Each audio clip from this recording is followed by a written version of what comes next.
you build your life on this stuff, and you learn what it is to truly live a life of worship, and to honour God and to love Him, and to, you know, I promise you, what God can do with your life is it's just so far beyond what you can imagine. And I mean, I stand here as a living testimony, because I know myself. I know what I was like when I was 14, 15 years of age. I know what I was like when I finished school, and just trying to work out what I was going to do with my life, and trying to work out how to live, and be a Christian, and, you know, got all this stuff that the world throws at you, and trying to work it out. And I've experienced the grace of God for real, and it's absolute truth. And that's pretty much my story. I mean, I remember when I was like 14 years old, and I had a whole bunch of scriptures on my wall in my bedroom. Does anyone else do that? But it's a few of us.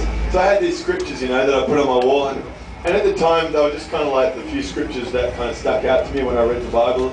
And you know, there was 1 Timothy 4 verse 11. It says, let no one look down on you because you are young, but be an example to the believers in speech, in life, in love, in faith, in purity.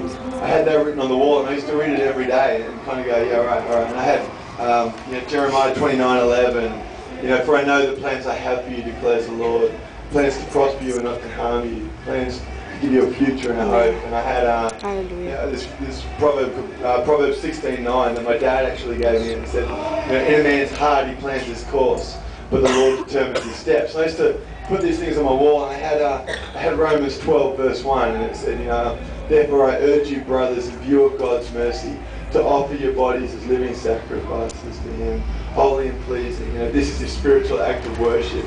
And it goes on and says, and do not conform to the patterns of this world, but be transformed by the renewing of your mind. And I remember having these verses on my wall, honestly, because at 14, being a kid growing up in the church, that's what you did, you put these verses on your wall. But these things got in my spirit, and I look at what God's done in